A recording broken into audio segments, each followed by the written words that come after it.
حضرت عمر کے زمانے میں نا ایک نوجوان تھا، نیک تھا، مسجد جایا کرتا تھا رات کو. تو مسجد جا رہا تھا تو رستے میں ایک عورت نے دعوت گناہ دی. ابن عساکر نے اس کو لکھا ہے. تو نوجوان تھا، خواہشات تھی، کچھ طبیعت مائل ہو گئی. ابھی ادھر جا ہی رہا تھا کہ کسی نے آیت پڑھ دی، والی من خاف مقام ربی جنتان، جو رب کے سامنے کھڑے ہونے سے ڈرے گا اللہ 2 جنتیں دے گا. واقعی ڈر گیا، واقعی ڈر گیا. اتنا ڈرا کہ بے ہوش ہو کے گر پڑا. بیماری سے لوگ بے ہوش ہوتے ہیں، پیسے ڈوب گئے بے ہوش ہوتے ہیں، بچے کے غم میں بے ہوش ہوتے ہیں. سچ بتاؤ کبھی خوف خدا سے بھی بے ہوش ہوتا بھی دیکھا؟ ہمارے ہاں تو روز مرہ ہی نہیں ہے بھائی. اور بڑی باتیں ہیں بے ہوش ہونے کی، ڈرنے کی، غش کھانے کی. بے ہوش ہو کے گر پڑا. بوڑھے باپ کو کسی نے بتایا بچہ بے ہوش پڑا ہے، اٹھا کے گھر لائے. گھر لا کے کہا بیٹا کیا ہوا؟ نوجوان ہے، چڑھتی جوانی ہے، پر پاکیزہ بڑی ہے. کہنے لگا ابا جی گناہ کی طرف چلا گیا تھا، پر میں نے آیت سن لی جو اللہ کے سامنے کھڑے ہونے سے ڈرے گا رب 2 جنتیں دے گا. میں ڈر گیا تھا، رب واقعی 2 جنتیں دے گا.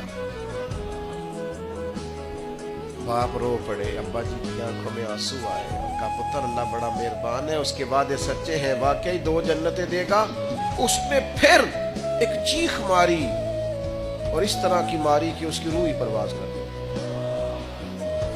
روح ہی پرواز کر گئی. کشتگان خنجر تسلیم را، عشق کی خنجر سے قتل ہو گئے لوگ. صبح حضرت عمر کو پتا چلا کہ انہوں نے تو رات جنازہ بھی پڑھ دیا، تدفین بھی کر دی. جناب عمر فرمانے لگے اتنا نیک نوجوان خوف خدا سے دنیا سے چلا گیا، مجھے کیوں نہیں بلایا، میں جنازہ پڑھتا.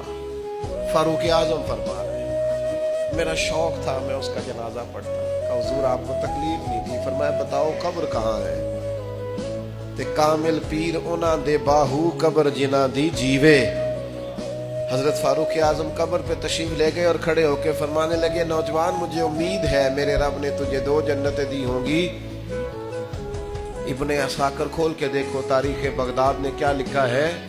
حضرت سیدنا فاروق نے فرمایا امید ہے 2 جنتیں دی ہوں گی. قبر کے اندر سے بولا